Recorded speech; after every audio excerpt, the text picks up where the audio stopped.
Since 2020, there have been 2 international TV shows that have existed parallel to each other. They've both driven viewership, they've both had big entertaining twists, and most importantly, they both have fanfare. And those 2 shows are Alice in Borderlands and Squid Game. They've both now concluded, and I wanted to explore today, which do I think is better? Okay, so let's get into it. To briefly summarise, Alice in Borderlands follows Arisu, a young jobless man who finds himself in the odd position of being in an empty Tokyo. From there, we learn he must compete in these intricate death games to survive, and that in lies the main premise of the show. Squid Game follows the story of these dystopian death Olympics created to pit poor people against each other for the benefit of the rich. Through those games, we meet our main protagonist, Ji-hoon, whom we follow for the majority of the games and the fallout and flow-on effects that come from them. So, the last 2 things I want to mention before we jump into some deeper detail is this is definitely going to be filled with spoilers, so if you haven't finished either or both shows, please don't go forward. Also, pardon my Australian accent, I'm definitely going to butcher some names, so be kind. Alrighty, let's hit Alice in Borderlands first, seeing as it just finished Season 3. Seasons 1 and 2 did such a great job creating a purgatory world where you fight for your life.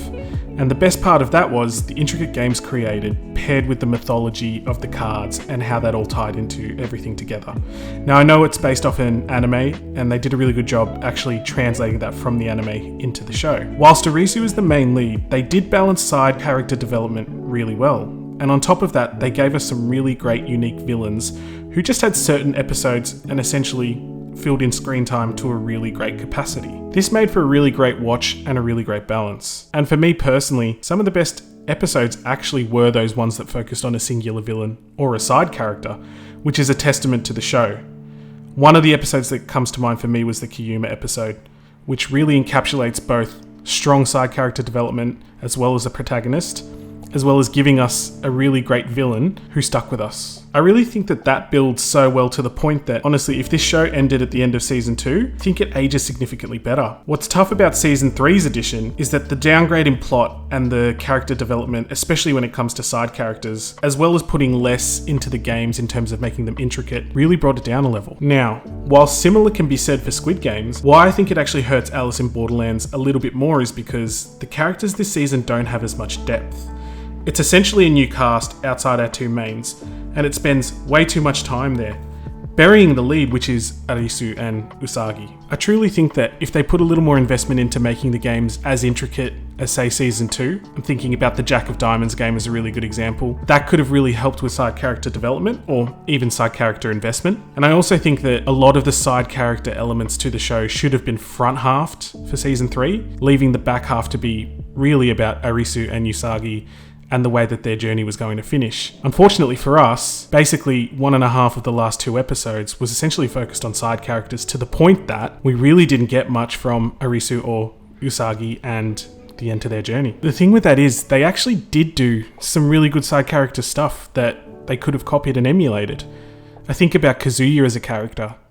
You know, essentially he's in maybe 10 to 15 scenes throughout the whole season, but we learn and understand exactly who he is and what he's about, and he has a really great send-off, and it didn't essentially junk up the episode the way some of the other ends to characters did. The other thing that is a little bit of a gripe for me is sort of the way they painted Usagi as really clueless and almost dumb and impulsive with some of her decisions. You know, I think about the train sequence, for example, and I'm still scratching my head as to why she just impulsively did things. And I don't know if that was their intention to show, I guess, maybe an ebb and flow and a balance between her and her partner Arisu, but I don't know, it just didn't sit right with me. And so yeah, in short, Season 1 and 2, really strong, really great promise. Season 3, bit of a letdown and essentially will pull down my score of the total series, which I'll show you at the end. Okay, so how does that hold up against Squid Game? Well, for starters, the narrative has a lot more freedom in Squid Game, which is a benefit to how the plot's created, as we aren't really just bound to one world, the same way Borderlands is the main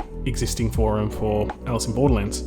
And I think that its biggest strength is that we are given much more room to operate and understand the characters for Squid Games within the world of Squid Game, as well as outside the world of Squid Game as well. It also goes without saying that some of the performances in Squid Game are at that next level and are truly outstanding. Namely Lee Jung-jae, again, apologies if I butchered that, and my personal favourite, Lee Byung-hun, who plays our main antagonist or villain, Frontman. Now, if you're not familiar with Lee Byung-hun's work, my personal suggestion is that you go watch I Saw the Devil. The performance that he gives in that, including the last 10 minutes, which I think is some of the best acting of this century, is truly epic, and it's a great place to go and learn about the caliber of actor he is. So as mentioned before when I introed it all, Season 1 takes place following the Death Olympics, and we watch our main protagonist, Ji-hoon, actually win those games.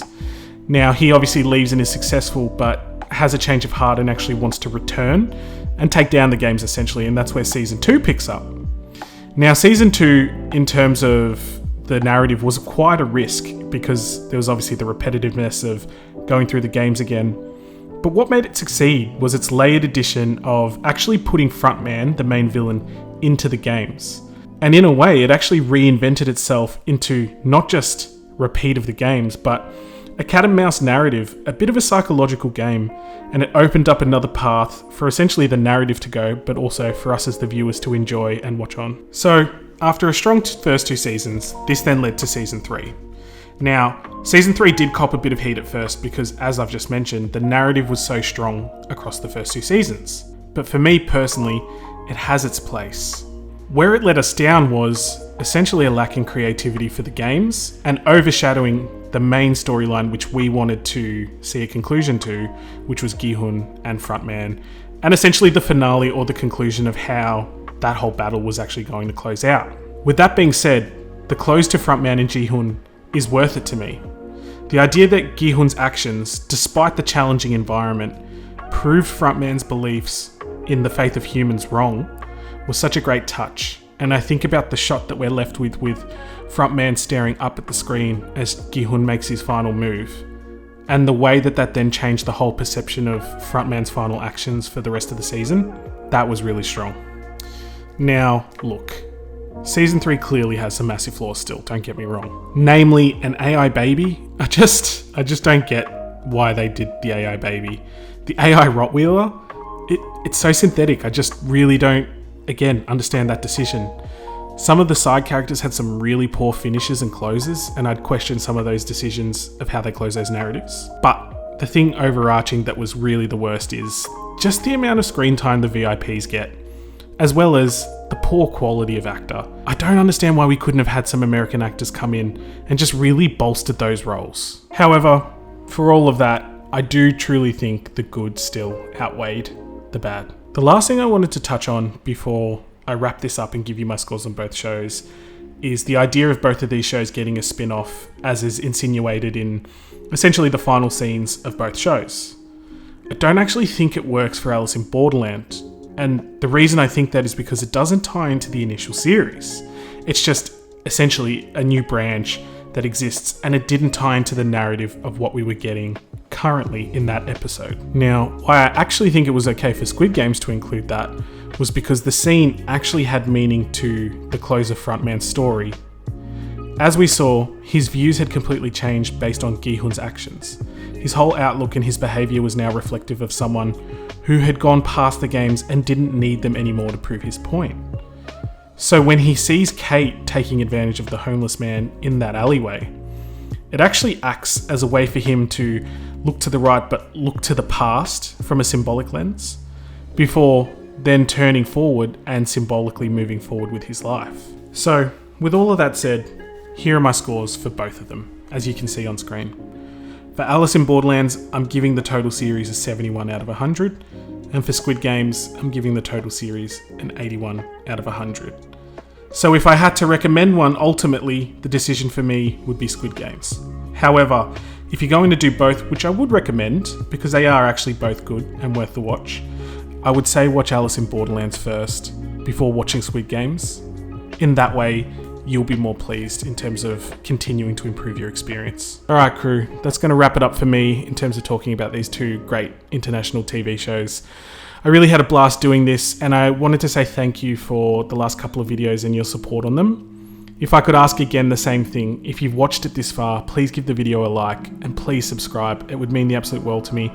But more importantly than anything, if you could leave your thoughts as well, I'd be really curious to hear from others who have watched both shows what their thoughts or interpretations were.